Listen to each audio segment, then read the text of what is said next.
This is my grandfather's watch. My mother found it in an old cigar case, and she thought, as the oldest grandson, he would want me to have it. And I was very touched, and I have a thing for vintage watches. As I put it on, I mentioned I'll have to get a new battery. And she said, "Oh, no, no, this was before batteries." And sure enough, with a little wind up, it's kept perfect time ever since. So that got me thinking, why do watches need batteries?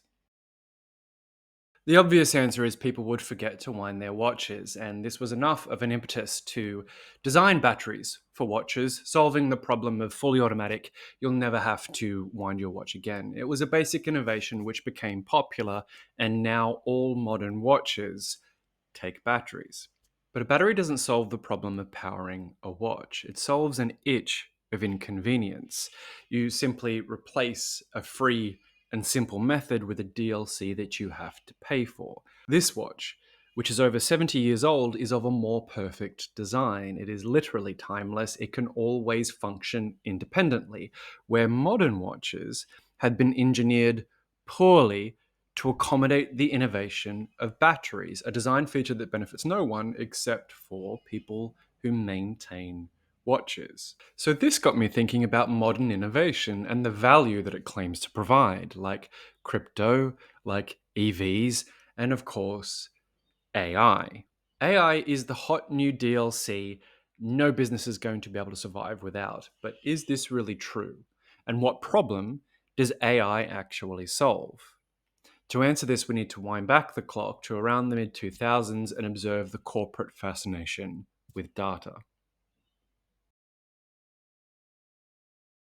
There's an excellent video on YouTube by the Modern MBA, Why AI is Tech's Latest Hoax, and it precisely explains the rise and the hype of AI. I'll summarize here. During the 2000s, with the rise of mobile phones, of apps, and algorithms, businesses for the first time had intimate access into consumer behavior, and they believed that this data would provide unique commercial insight.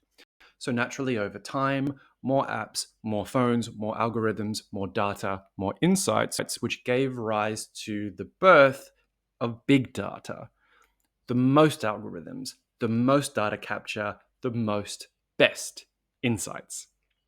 Of course, any first year data analyst can tell you you don't need more data, you need targeted data. It is far more effective to draw very deep, incisive outcomes out of smaller, targeted pools. If you know what it is that you're looking for and you know how to frame your inquiry. Remember these two for later, they'll be important at the end. But commercial logic raged on. More is better, and big data snowballed to become a global industry. Data capture, data storage, data analysis, an entire industry of corporate analysts, of consultancies, of experts, and so it continues to snowball until now. We have so much data, it is impossible for a mere mortal to compute. You need a new innovative tool. Big data is the watch, AI is the battery.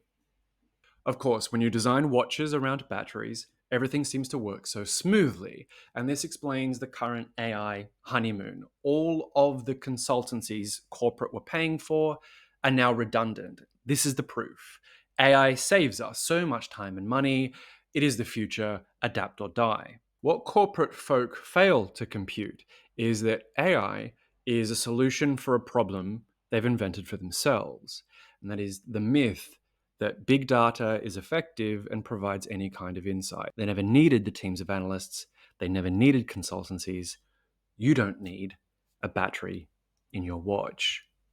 So, what do you need? Setting aside the ethical and legal complications of AI not being able to operate without indiscriminately stealing resources, and if you focus on AI's internal use only, organizations still have the same problem of a watch and its battery. AI doesn't address the commercial need for finding unique insight. It trades a human solution for an automated DLC you need to pay for. And it is only effective if you know what it is you're looking for and you know how to frame your inquiry. Looking into the future, like all modern watches, once you start designing your business, your system around AI, it won't be able to function without it. This is something you should bear in mind since current AI models don't talk to competing models. There's undoubtedly going to be more of them, and all will require constant updates. You will forever be buying batteries for your watches and hiring people to maintain them for you. Even if you disagree with my analogy, after all, we live in a digital age. The idea of an analog watch is nostalgic. Let's say you're right. Let's say AI is the future and everyone must have it. Here's a $1 billion question that you will need to answer. Take the use case for AI and scale up. So now every business has it. Every government has it, every tech company has it, every defense force has it, every peer has it, every competitor has it. Who wins? Who stands out in a standardized landscape? What provides strategic advantage when strategy is predetermined algorithms? Who will consumers trust when we know you're relying on an artificial interface?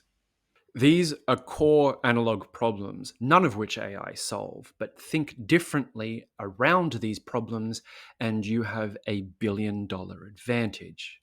So, how might you do that? 3 years ago, I made the case that we live in an age where information is abundant, it's immediately accessible, and it's free. AI hasn't changed any of this. So, when everyone has the same information within the same parameters and you're all using the same tools, the future of innovation is not what you think, but how you think. If you've made it this far, you might realize that if it's not the tool, then it must be you.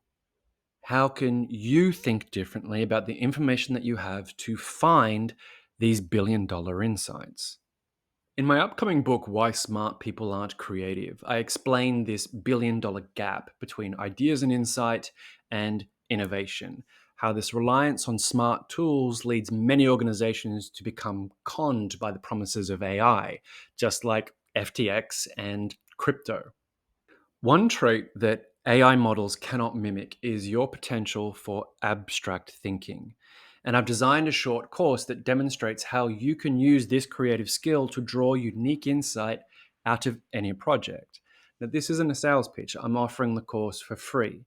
The deadline will be up until March 10th, which is the launch date for my new book, Why Smart People Aren't Creative: Solving the $1 billion Gap Between Ideas and Innovation.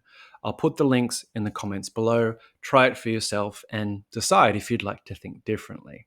Now, to bring this discussion of ideas and innovation full circle and to bring it back to Norman Vincent's watch, one might ask what makes watches so special that they've been around for centuries. Watches fulfill three functions. They're personal heirlooms that can be passed from my grandfather to my mother to me. They're fashionable items that we can wear, and functionally, they help me tell the time wherever I go. A battery in a watch enhances precisely none of these features. When we're in the world of constant innovation and ideas and investment and hype, you should constantly be asking yourself, why does your watch need a battery?